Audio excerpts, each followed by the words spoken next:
Hey everybody, it's Wendy, and I just wanted to take a few minutes and talk about my jewelry making journey just a little bit. So it is a cold day here in Fayetteville, and so Chris got the fire going, and then he went to his parents for to help them a little bit. So I am here, and I actually was working on a necklace upstairs, so I'm going to do a tutorial on that for you here in a few minutes, and but I wanted to address something really quickly. So there were some really rude comments left on my All About Coriana chain necklace video. And so I kind of wanted to tell you guys a little bit about my jewelry making journey and just where I'm at in my techniques and all that kind of stuff. So I started out making jewelry about 3 years ago. Chris works for a company who does not have Good Friday off, and I did have Good Friday off. So I was watching videos by Alicia from Beautiful Nights. So I've got to give all of my jewelry making creds to Alicia because she is the very first person that I ever started watching on YouTube. And then Kelly Dale from Off the Beaten Path is another person that I watch a lot. And so Alicia had made some necklace pendants, and she'd taken little clear cabochons, and she had glued or decoupaged pictures to them, and then made these little pendants, and they were so cute. And I thought, well, Chris has got to work today. I've got the day off. It was a beautiful day. We still lived in West Virginia, and I thought I want to sit out on the front porch today under the umbrella on the deck and just do something creative. So I went to Hobby Lobby, got the stuff to make the little the cabochon necklaces that Alicia had made. And I sat down that day and made them all day long, and it was so much fun. And I was hooked from that moment. So for 3 years, my jewelry making journey has taken me from that very first project to bead weaving. Then I got into resin, and then I got into stringing. And so I guess I want to try everything that I see pretty much. I get on Pinterest and I look at things and I want to make them. I want to make everything I see on YouTube, and I probably need to focus down on one thing, but I haven't. So anyway, that's where I started. So I've been making jewelry for about 3 years. I have an Etsy store that I've done absolutely nothing with. I don't even have, I maybe have like 2 products up on my Etsy store. I've done a lot of craft shows. Some have been very successful. Others have been complete failures, and some have been somewhere in between. But I've kind of gotten discouraged with the craft show situation. The last craft show that I did was in Winston-Salem, North Carolina. And it was supposed to be a huge craft show. It was advertised by like 5 radio stations. It was supposed to be just big. So Chris and I went, we spent the night in a hotel. And the next day we went in, we sat up, there were like 130 some vendors. It looked like it was going to be huge, and no one came. We were all just like, what is going on? I mean, no one came.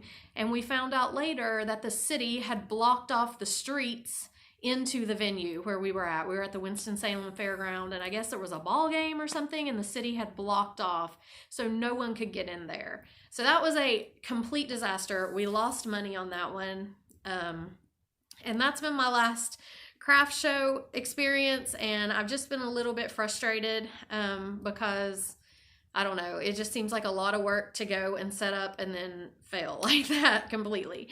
So like I said, I have the Etsy store, I've done craft shows, and I have my website, and my website has not picked up either.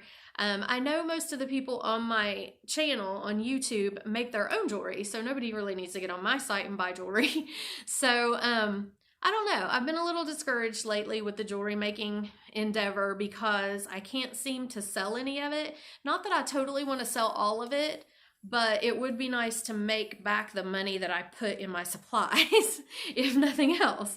And I do donate a lot of it. Our church has a thrift store, and everything that is sold in the thrift store goes to our missions program. And so I donate a lot of jewelry to the thrift store.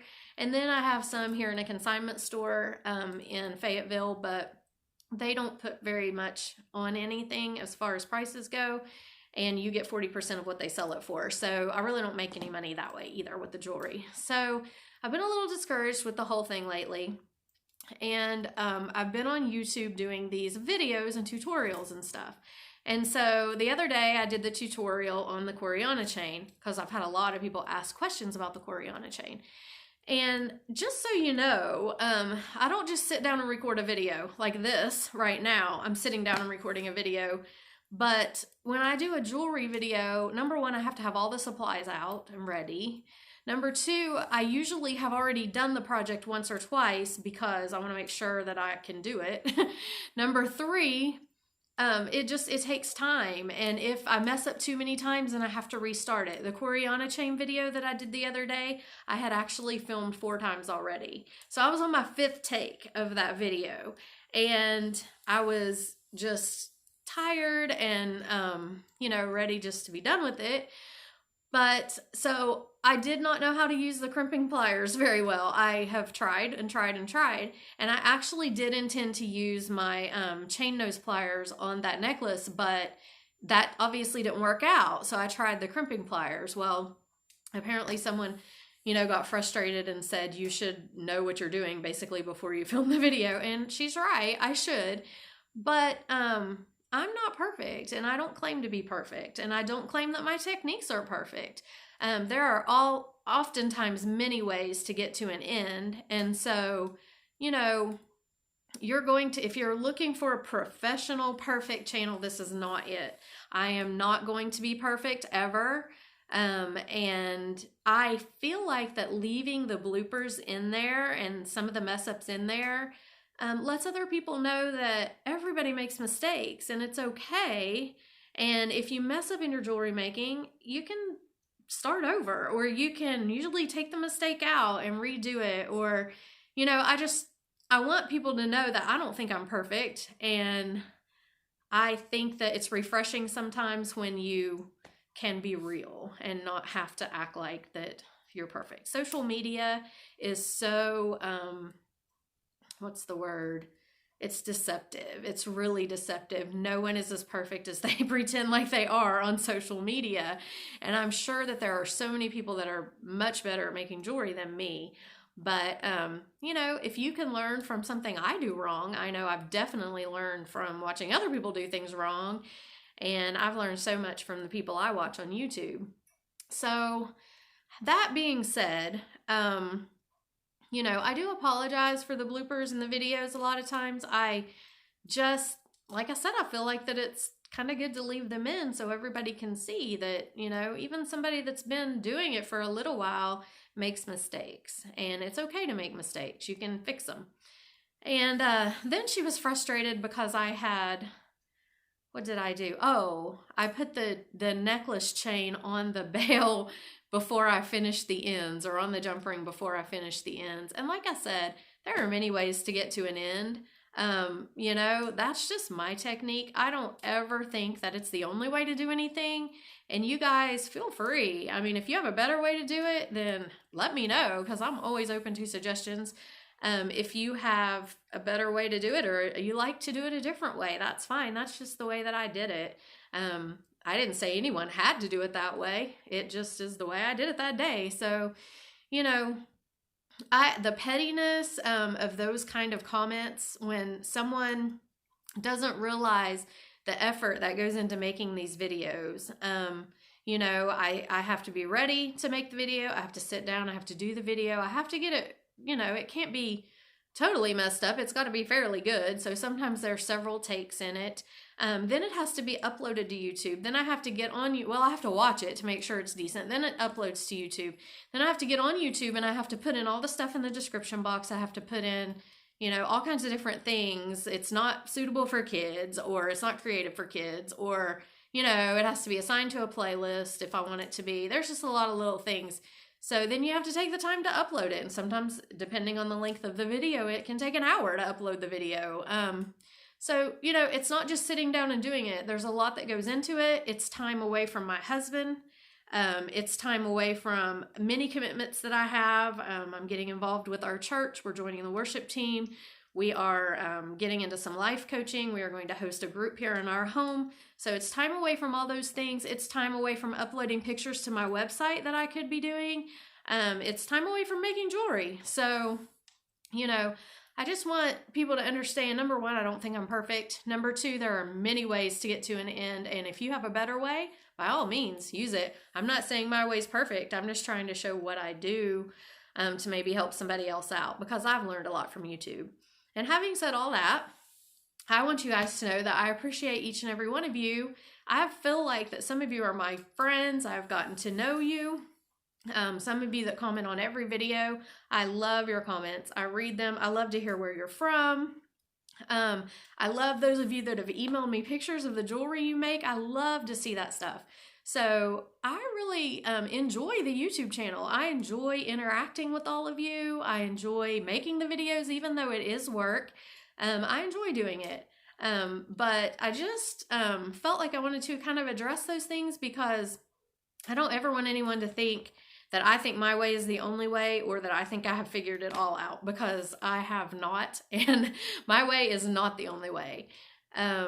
I try to always be kind to people, because you reap what you sow. I don't believe in karma. I believe in the biblical principle that you reap what you sow. And believe me, I have reaped what I've sown so many times. I've seen it. It's played out. It is true. It does happen. And you don't know what somebody's going through that day. You know, you don't know if maybe I'm discouraged about my jewelry making and maybe I'm ready to quit. You don't know that my dad's in the hospital and very sick often. You don't know that I miss my kids that are back in West Virginia, and, you know, it's been a struggle living here. I have no family here. I don't really know anybody here. You know, we're getting to know some people, but I struggle with those things. And so, you know, it's always better to err on the side of being kind to somebody, or maybe just trying to have mercy and grace, because you don't know what someone's going through that day. So, you know, the lady that left the comments, I don't know what she's going through. I don't know, you know, why she was so grumpy about it. And I just basically told her that since she knew it all, she'd get on here and do her own YouTube channel. You know, I'd be glad to learn from her. She seems to know more than I do. So, you know, that's just the way it is. I don't know it all. And I just want you guys to know that I do appreciate you all. I love reading your comments, and this YouTube journey and the jewelry making journey has been interesting. I don't know. I know it's a God-given talent, because it does come fairly easy to me when I'm in a creative mood. I can sit down and do all kinds of pretty stuff, but, what good is it to me if I'm spending a lot of money doing it and it's not going anywhere? It's sitting in my closet upstairs. So I have started donating a lot of it to the church. And, you know, I don't know where it'll go from there, but I do not quite understand. I know where the journey began. I'm not sure where the journey is supposed to end. Let's put it that way. But I just wanted to clarify, you know, you guys, if there's a better way to do something, I'm always open to learning. And like with the crimping pliers, many of you got on there and told me how they're supposed to operate. And thank you so much for helping me out, because I did not understand that there are crimping pliers that just crimp the bead, but then there are magical crimping pliers that majestically turn it into a bead. And I need to get those, apparently, because the crimping pliers were not doing what I wanted them to do. Even though I was doing them right, I didn't know the outcome of what they were supposed to do. So, you know, that's just something that I didn't know, and I don't claim to know it all. So you guys helped me out a lot with that. Thank you so much. And I actually have looked at magical crimping pliers online, because I'm like, oh, okay, this is what turns this into a bead. I'd seen people use them online before, but they hadn't really clarified that they were that special kind. So anyway, we can all learn from each other. Yeah, and I learn as much from you as I'm sure you learn from me, and you may be learning what not to do from me. So that is, you know, if that helps somebody out, then hey, I'm glad I could help. But anyway, I just wanted to throw up a quick video, let you guys know I love you all. I'm very appreciative of all of you. I love reading your comments. Email me. You know, it's just, it's been a journey, and an interesting journey. But yeah, we'll see where it goes. So anyway, the fire is dying down and I'm responsible for keeping it burning until Chris gets back. And I've been down here like putting wood on it every little bit. I'm so nervous it's gonna go out because I don't know if y'all know, it is hard to start a fire. If I was not trying to start a fire in this house, I could burn the whole house down. But trying to start a fire in this fireplace, I threw gasoline on it one day just trying to get it going, and that didn't even work. So yeah, I cannot let this die. So you guys have a great rest of the day. I'm actually going to film a tutorial video here in a minute. Hopefully it'll be up and it won't have too many bloopers. And I'll see you guys in the next video. Bye.